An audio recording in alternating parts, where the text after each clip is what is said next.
Bonjour mesdames et messieurs, je me nomme Jean-Guy Savard et au cours des prochaines minutes, je serai votre hôte à l'émission Santé, l'émission qui dévoile les mystères de notre alimentation. Alors, cette émission portera sur le mystère des bulles de champagne. Donc, bonjour à vous à la maison. Les petites bulles ici qu'on peut apercevoir dans mon verre, ce sont du gaz carbonique dissous. Dans le fond, le procédé qu'on utilise pour fabriquer le champagne s'appelle la champagnisation, ce qui est en d'autres mots une refermentation du vin, mais cette fois-ci de type alcoolique. Donc cette fois-ci, la fermentation se produit dans une bouteille hermétiquement fermée à l'aide de sucre et de levure.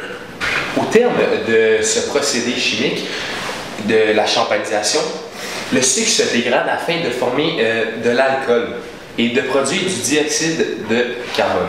Donc ainsi, le gaz produit fait augmenter la pression qui atteint sous une température normale l'équivalent de 6 bars. Pour ceux qui ne savent pas ce que c'est des bars, c'est-à-dire 6 fois la pression atmosphérique à une température de 20 degrés Celsius. Donc par la suite, ceci entraîne la dissolution de celui-ci à même le liquide. Donc lorsque la bouteille s'ouvre, l'immense quantité de gaz s'échappe presque immédiatement pour rejoindre l'air ambiant sous forme gazeuse.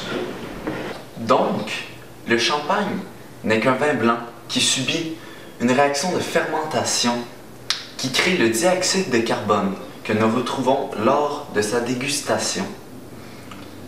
Donc, par la suite, l'effervescence du gaz produit par la champagnisation ne dépend plus que d'une variable, la propreté du verre. En effet, on a longtemps cru que c'était le verre qui était responsable de la formation des bulles. Étonnamment, ce sont les minuscules particules dans un verre vide ou dans l'air ambiant, telles des poussières dans l'air, des dépôts de calcaire ou des fibres de cellulose, qui engendrent la genèse des bulles de dioxyde de carbone. Les bulles de dioxyde de carbone sont attirées vers le haut par une poussée que plusieurs d'entre vous connaissent, la poussée d'Archimède. En fait, la poussée d'Archimède est la force particulière que subit un corps plongé en tout ou en partie dans un liquide soumis à un champ de gravité.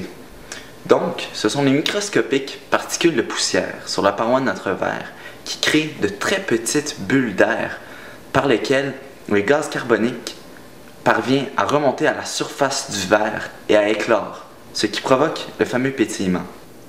En conclusion, le pétillement du champagne est issu de la champagnisation, autrement dit, la refermentation de cette boisson alcoolisée.